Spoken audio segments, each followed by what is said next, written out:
Hello, my name is Mackenzie, and I'm a late diagnosed autistic and ADHDer, and this is my YouTube channel, Autistic Musings. On my channel, I spread autism awareness by sharing all things autistic, drawing from my own personal experience and from my own deep research binges, because I like to read 16-page studies in my free time, you know. Anyway, this one's going to be mostly based on personal experience. Today we're going to talk about being autistic and dating and how that goes. Yes, there's a cat in the background. I got two of them in here, I'm afraid. But we're going to talk about that today, dating.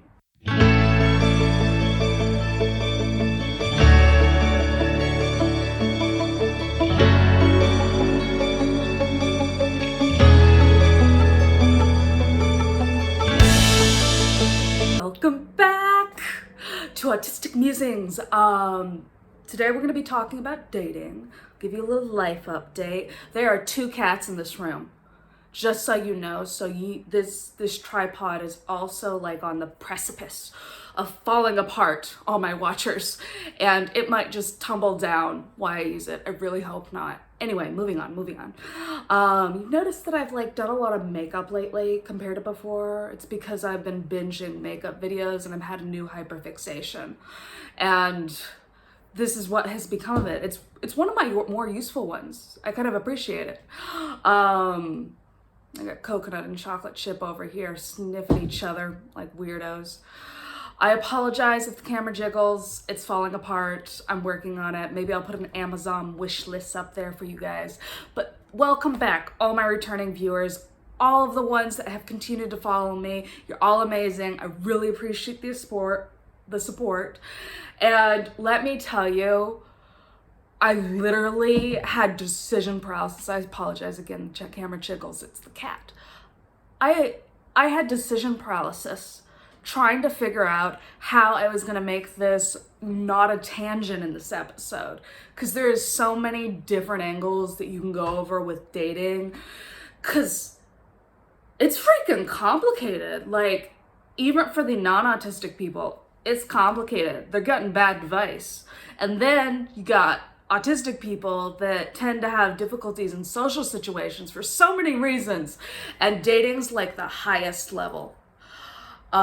So I decided for this episode, I apologize all my viewers, I am just gonna set a timer and I'm gonna go into a tangent. This is me organically. I hope you like it. Oh, there's a kitty in the background. I love it. Anyway, we're gonna get to this. I'm gonna set a timer for myself, and I am just gonna talk about dating as an autistic person. This may turn into a rant because dating is frustrating. I have 8 minutes. And if you would like me to expand on any topic that I'm going to talk about today, oh my God, they're playing with the cord. If you would like me to expand on any topic that I talk about in this rant, pop in the comments below. If you have a topic that you'd like me to discuss that's not involved in here, pop in below. I would love feedback, commentary, ideas. I appreciate it all. I only get 8 minutes, so let's go. Starting now. Okay, so dating. Have you ever try to act like you know how to play video games but you don't? So me dating is, that person that hands me a console and you're just pressing all the buttons like in that combat video game that's old school. You just go over and over again. But then you get to a super high level and you have to know what you're doing, and then you fail miserably. It's kind of what dating feels like as an autistic person. It already kind of sucks for the other people. Don't think that they aren't working hard. They are. I've heard all kinds of people, not just autistic people, talk about dating in my search to figure out how to date properly and figure out the rules. And it's all conflicting information. No one can agree on anything. Oh my God, it's terrible. That's the first part of this. Most dating advice is terrible.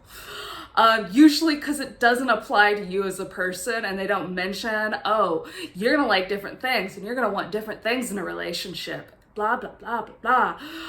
So yeah, there's that. That's number one. Like, you're not going to be able to Google how to date. It's unfortunate because it works for most social situations that I like copy and paste the response I find in Google. It's unfortunate. It's very unfortunate.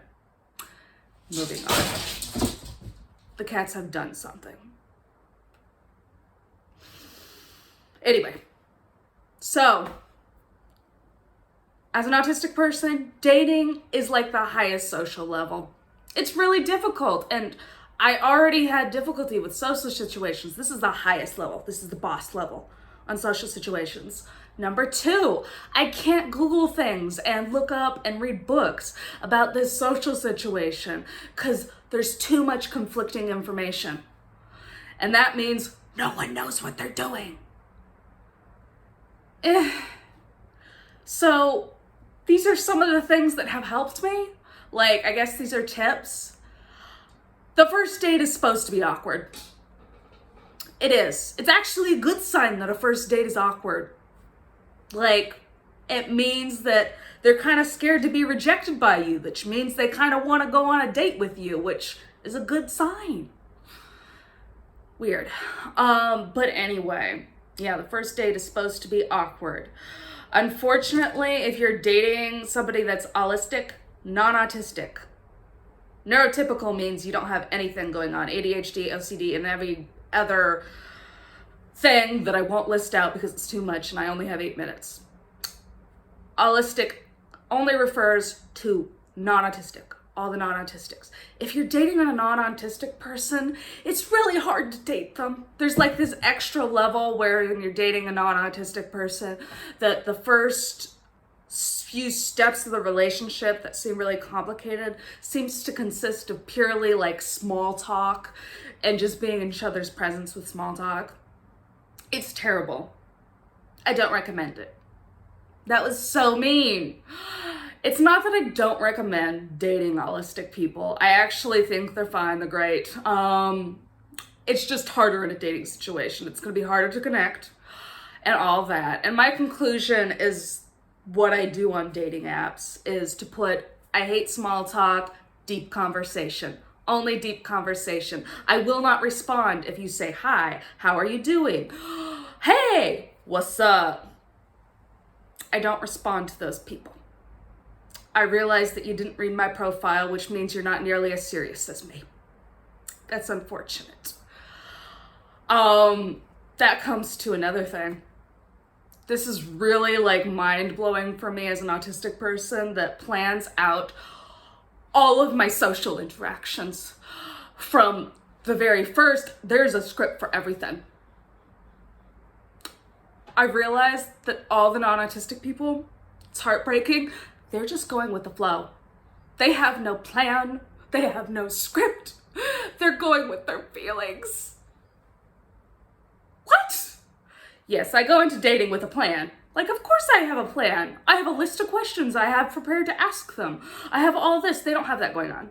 That's not happening. They're going with the flow. They're reacting to their emotions. I don't even know what my emotions are. So there's that. That adds a whole unique element. I will say that I prefer dating autistic people. It's a preference. Like, when you go on a date with an autistic person, it's definitely a different format. Like, I can follow a format for an autistic person. We completely skip the small talk. We immediately go over each other's entire life and our special interests and maybe our childhood trauma. Then we have this stream of conversation like that. Like, that's understandable. That makes sense. If we're going to go into a romantic relationship together, it kind of makes sense to get all that out of the way. That's the important shit. I have a cat on my lap now. I'm so happy. But when you do it to an autistic, non-autistic person, they're going to do small talk. It's going to take a really long time to get that deep point in conversation. It's going to be a while. Oh, and apparently all the non-autistic people don't act like themselves for like the first few months of the relationship. You're meeting the best version, or what they think the best version of themselves is. And it's kind of, they'll slowly let you in and be vulnerable, which is basically just telling the truth about themselves as time goes on in a relationship. And it's called being vulnerable, the therapists say, but I just do that naturally. Oh yeah, let's go into the benefits of being autistic. So there's this thing called vulnerability where like non-autistic people, maybe some of the autistic people too, have a really hard time sharing the truth about themselves. Like their faults, really anything that might be perceived as bad, they want to hide that. But I'll just spill it out before you and be like, oh yeah, I'm kind of stubborn. I'm annoying. I'll just go off on tangents. But I'm really hot too. See, stuff like that. Like, I know that phrase was deeply not what you do on a date, but I'll lay it all out. Pros and cons about me, but they'll be hiding stuff. It's a weird, like, thing that seems to be based on a bunch of social constructs that I don't understand. And let me tell you, it has so much to do with gender. Like, oh my God, there's so many factors in a dating situation that's purely based on the fact that you're a guy, a girl, even though there's everything in between. Can't we make up no new rules? Like, this is ridiculous. It's very odd.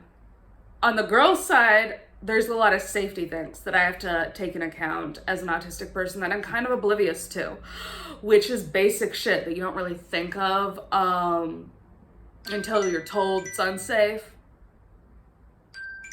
That is my timer. I really want to go off into a deeper rant, but if anything, and that long tangent of information that I just did, one, if you didn't like this tangent and you don't like this style of video, let me know. I'll never do it again. It's not my preference either. I like to be well prepared.